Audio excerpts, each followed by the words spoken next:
क्या हाल चाल है भाइयों, बहुत बहुत स्वागत है आप सबका। पहला मैच तो टीम इंडिया जीत गई थी। अब बारी दूसरे और तीसरे ओडीआई की है। पहला मैच जो 4 विकेटों से भारत के नाम हुआ था, उस मैच में जीत भले ही भारत को मिल गई थी, लेकिन सवाल थे और उन सवालों का जवाब जो है वो हमें सेकेंड ओडीआई से पहले ढूंढना होगा। टीम इंडिया में एक बदलाव भी हो गया है। वॉशिंगटन सुंदर बाहर जा चुके हैं, उनकी जगह पर आयुष बदोनी आ गए हैं। लेकिन फर्स्ट ओडीआई की जीत जो मिली है हमें, उसके साथ में जो सवाल हैं उनका एड्रेस होना बहुत ज्यादा जरूरी है। नहीं तो फिर आगे चल करके हमें तकलीफें आ सकती है। T20 वाला फेज एक हमने देखा जहां पर हमने बहुत सारे एक्सपेरिमेंट्स दिखाई दिए। बैटिंग ऑर्डर तब्दीली लगातार होती रही, सिलेक्शन प्लेइंग 11 का लगातार उसमें चेंजेस होते रहे। सेकेंड ओडीआई में भी आपको कुछ कुछ चेंजेस दिखाई देंगे। बात करते हैं सबके बारे में और दूसरे ओडीआई में आपको क्या कुछ और देखने के लिए मिलेगा, डिटेल में थोड़ा सा देखते हैं। जल्दी से इस वीडियो को लाइक कर दो भाइयों, जिन्होंने अभी तक नहीं किया हुआ है। चैनल को सब्सक्राइब कर लेना, नोटिफिकेशन की बेल प्रेस कर देना, ताकि सारी अपडेट, सारी खबरें, सब कुछ आपको सबसे पहले मिल सके। इसके साथ में भाइयों, ये वीडियो अगर पसंद आए तो प्लीज इसे हाइप जरूर कर देना यार। क्रिकेट से रिलेटेड कंटेंट आप सबके लिए इसी तरह से मैं लेकर के आता रहा। पहला सवाल, शुभमन गिल की फॉर्म जो है, रन्स आए हैं पिछले मैच में, लेकिन उनकी फॉर्म को लेकर के सवाल उठ रहे थे। सवाल उठ रहे थे उनके स्ट्राइक रेट को लेकर। रन्स तो आ गए, फॉर्म वाली चीज तो एड्रेस हो गई, लेकिन स्ट्राइक रेट जो शुभमन गिल का था, बहुत लोगों का ये कहना है, बहुत लोगों का ये सोचना है कि शुभमन गिल जिस तरीके से खेले, रोहित शर्मा के ऊपर प्रेशर क्रिएट हुआ और उस वजह से रोहित शर्मा का विकेट भी गया। स्टार्टिंग में रनर बॉल के हिसाब से भी नहीं, थोड़ा सा slow strike rate Shubman Gill का था। क्या इस पर सवाल उठना चाहिए या नहीं, ये अपने आप में सोचने वाली बात है। क्योंकि देखो, टीम इंडिया जो है टारगेट चेस कर रही थी और 300 रन का टारगेट जो था वो रनर बॉल के हिसाब से भी भारत खेलता तो फिर वो चेस हो जाता, हुआ भी। तो सिचुएशन के हिसाब से शुभमन गिल की जो बैटिंग थी वो ठीक थी, बट आप ये बात कह सकते हो कि सामने वाले बल्लेबाज पर प्रेशर क्रिएट हुआ। रोहित शर्मा पिछले मैच में नहीं चल पाए, अच्छी शुरुआत उनको मिल गई थी, इसको वो कैपिटलाइज नहीं कर पाए। इस मैच में वो कैपिटलाइज करेंगे, ऐसी सबको उम्मीद। उसके अलावा बात करते हैं विराट कोहली की, तो भाई 93 पर आउट जो विराट कोहली हुए, चाहे विराट के हेटर्स हों, चाहे विराट को प्यार करने वाले लोग हों, सबको ये जरूर लगा होगा कि यार सेंचुरी कैसे मिस हो सकती है, वो भी उस बंदे की जो कि चेस का मास्टर है, वो भी उस बंदे की जो 90s में पहुंच चुका है। 93 पर बैटिंग करते हुए विराट कोहली का वो जो विकेट गया है, चुभा यहाँ पर, आपको भी चुभा होगा, आई एम वेरी श्योर। सबसे बड़ा सवाल जो इस मैच से पहले हो, और वो गौतम गंभीर से हो, वो शुभमन गिल से हो, और वो सवाल ये है कि क्या अर्शदीप जैसे लेवल का बॉलर, बुमराह आपके पास नहीं है, हार्दिक पांड्या आपके पास नहीं है, तो उनकी अनअवेलेबिलिटी में भी क्या प्लेइंग 11 में नहीं बनना चाहिए? क्या उसको जगह नहीं मिलनी चाहिए? ये क्वेश्चन रहेगा। और मेरे ख्याल से जो आपको अब ये अगला ओडीआई मैच दिखाई देगा, इसमें आपको अर्शदीप प्लेइंग 11 का हिस्सा दिखेंगे। अर्शदीप जैसे प्लेयर को अगर आप नहीं खिलाओगे, उसके बाद जो वेरिएशन है, जो सारी चीजें हैं, उसके बाद जो इन स्विंग कराता है, वो आउट स्विंग कराता है, जो वो डेडली यॉर्कर्स डालता है डेथ ओवर्स में, और उसके लेवल का बॉलर, खासतौर से अब जब रूल्स चेंज हो गए, रिवर्स स्विंग वाला जो फैक्टर अब प्ले में आने लगा है, क्योंकि 35th ओवर से सिंगल बॉल ही चलती है अगले 15 ओवर तक के लिए। ऐसे में रिवर्स स्विंग अर्शदीप आपके लिए बहुत अच्छे से करा सकते हैं, और आप अर्शदीप जैसे प्लेयर को बाहर रखोगे, एक ये भी बहुत बड़ा सवाल रहेगा।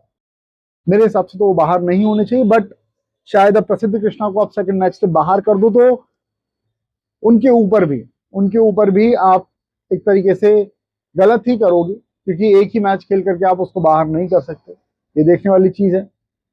साथ में एक और सवाल वो ये है कि क्या बैटिंग ऑर्डर केएल राहुल का इस मैच में भी बदला हुआ रहेगा? पिछला मैच तो चलो ठीक है, रविंद्र जडेजा ऊपर बैटिंग करने के लिए आ गए थे, आप ये कह सकते हो कि वॉशिंगटन सुंदर शायद इंजर्ड शायद थे ही इंजर्ड, इस वजह से वो नहीं खेल पाए थे। बट इस मैच में क्या केएल राहुल फिर से नंबर 6 पर दिखाई देंगे? बहुत सारे भाई लोग ये बोलेंगे कि यार केएल राहुल देखो आखिरी तक खेला तभी टीम इंडिया जीत पाई, केएल राहुल अगर पहले आता, आउट हो जाता, तो टीम इंडिया हार सकती है।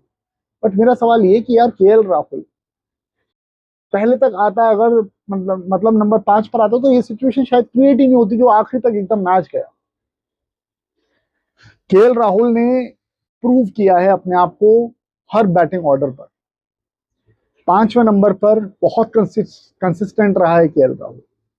सिचुएशन के हिसाब से खेल लेगा, हिटिंग कर लेगा, सारी चीजें उसने करके दिखाई। और लास्ट मैच जो बड़ौदा में हुआ था उसमें भी उसने इस तरीके से ही बैटिंग की थी। आपको पता है कि अब जो मैंने बताया 15 ओवर के बाद में सिंगल बॉल ही चलता है, तो बॉल रिवर्स होता है।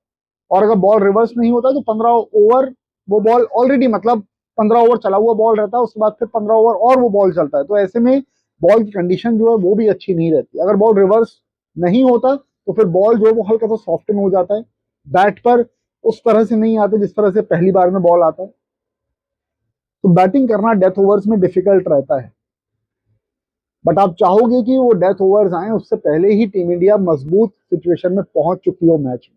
इसलिए KL Rahul should play at number 5। अब सेकंड ओडीआई में ये बात देखने वाली रहेगी कि जो लास्ट ओडीआई में चेंज हुआ था, फर्स्ट ओडीआई में जो चेंज किया था, उनको बैटिंग ऑर्डर में नंबर 6 पर भेजा था, रविंद्र जडेजा को नंबर 5 पर भेजा था। सेकंड ओडीआई में ये बात देखने वाली रहेगी कि वो सिर्फ इंजरी वॉशिंगटन सुंदर को ही थी इस वजह से चेंज हुआ था, या फिर वाकई टीम मैनेजमेंट बैटिंग ऑर्डर को लेकर के एकदम इनकंसिस्टेंट हो गया है T20 के जैसे ओडीआईस में।